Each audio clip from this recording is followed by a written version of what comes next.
Mari, aqui de novo com vocês. E hoje eu vou falar um pouquinho sobre os tempos progressivos que a gente tem na língua inglesa. A gente vai focar no vídeo de hoje, vai ser um vídeo curto, sobre o Present Continuous Tense e o Past Continuous Tense. Em português, seria o presente contínuo e o passado contínuo. Tá? Para que eu uso tempos progressivos como o presente contínuo e o passado contínuo?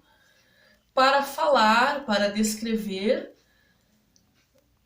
ações progressivas, ações que estão acontecendo enquanto a gente está falando. Enquanto eu estou gravando esse vídeo, vocês estão estudando, vocês estão assistindo televisão, vocês estão indo ao cinema, tá?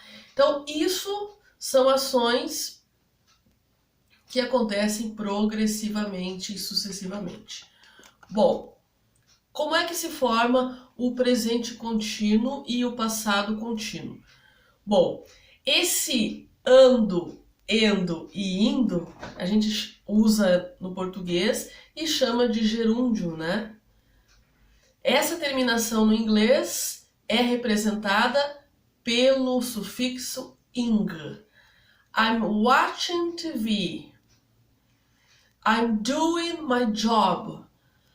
I'm recording my video classes, ok? Então, eu vou usar o ing como sufixo, mas há uma regrinha, né, que é importante a gente destacar na formação desse presente ou desse passado contínuo. I was studying English last year, né? Que é o passado. Ok, então qual é a regrinha de formação aqui na tela do presente contínuo? Para eu formar o presente contínuo ou formar o passado contínuo, eu vou ter a seguinte formação. Verbo to be, no caso do presente contínuo, verbo to be no presente, né? Então, o verbo to be no presente, para quem não lembra, e isso é muito importante, porque o verbo to be é um dos verbos mais importantes da língua inglesa. O verbo to be no presente consiste em 3 palavrinhas: am, is e are. Então eu tenho que saber, tá? Eu tenho que saber que essa é a forma do verbo to be no presente. Quando é que eu vou usar o am? Quando o pronome sujeito for o I, o eu. Quando é que eu vou usar o is? Quando o pronome sujeito for alguma das terceiras pessoas. O he, o she, o it. She is studying Portuguese, por exemplo. E quando que eu vou usar o verbo to be na sua forma are? Quando eu tiver antes desse verbo como sujeito os pronomes you, we, you e they, ou seja, as demais pessoas. O nós, o vós, ou vocês e o eles, certo? Então, verbo to be, am, is ou are, dependendo de quem vem antes. O verbo principal que vai ser dado, então, por exemplo, assistindo, né? Tá? É o verbo assistir, to watch. Acrescento o ing, watching. Lavando, o verbo wash. Acrescento o ing, washing. Trabalhando, o verbo é o verbo to work. Ing, working. Tranquilo até aí. E como é que eu faço a forma no passado? E para quem não lembra, o verbo to be no passado, ele possui 2 formas, tá, pessoal? Importante gravar isso, né? Quais são as formas do verbo to be no passado? Was e were. O was eu uso com as terceiras pessoas. He, she e it. E o were eu uso com as demais pessoas. We, you e they. O verbo principal mais o acréscimo do sufixo ing. I was working, I was studying, I was watching television with my friends. Ok? Então, coloca esse sufixo ing junto ao verbo. Uma questão que se coloca é o seguinte, tá? Lembra que eu comentei para vocês que haviam regras específicas? Por exemplo, verbos terminados por E.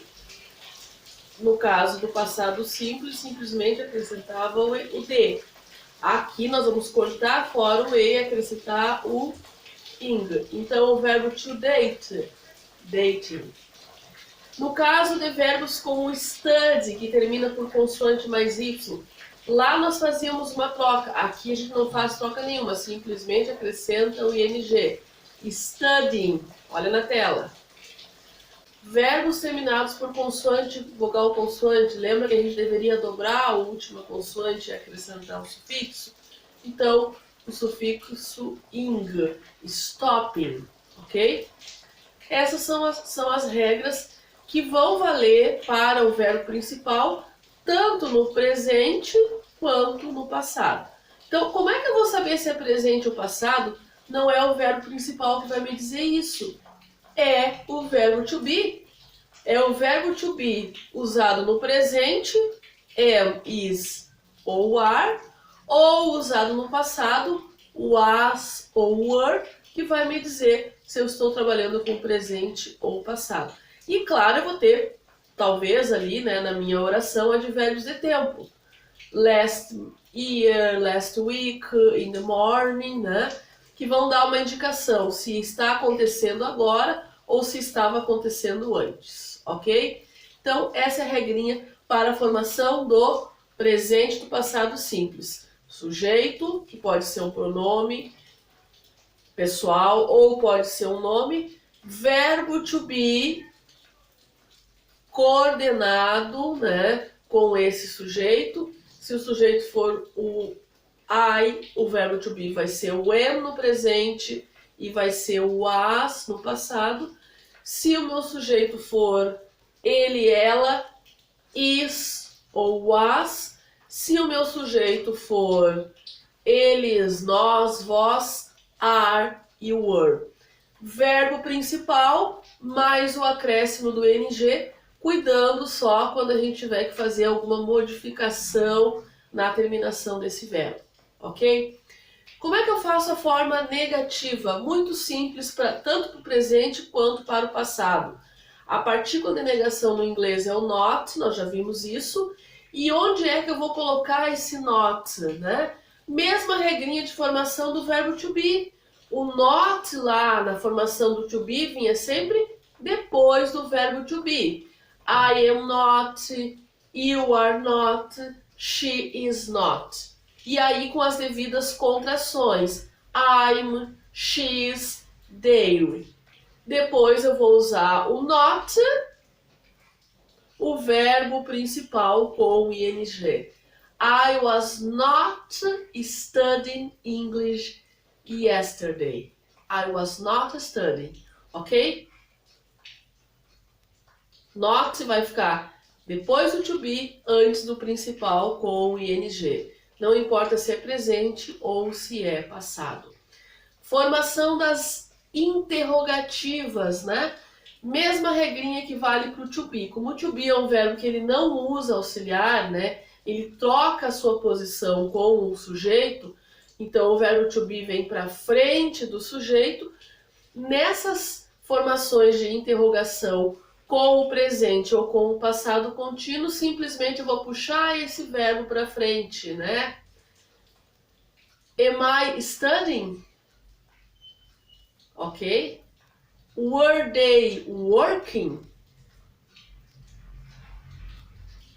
Are you watching TV? Are you studying? Então, o to be, independente se é presente ou passado, vem para frente do verbo, para frente do pronome. Desculpa, não é do verbo. O verbo to be vem para frente do pronome e depois eu vou colocar o verbo principal mais o ing e o restante da minha oração e o pontinho da interrogação lá, tá? Então, essa é a formação bem simplesinho para vocês dos tempos contínuos na língua inglesa, sendo o presente e o passado contínuo. E aí, destacando para vocês, tem que saber o uso do verbo to be, tá? Não dá para errar o verbo to be, porque se eu não sei o verbo to be, eu vou acabar errando. O verbo to be é essencial para a gente fazer o presente e o passado contínuo, ok? Bom, vejo vocês depois. Bye bye, see you next.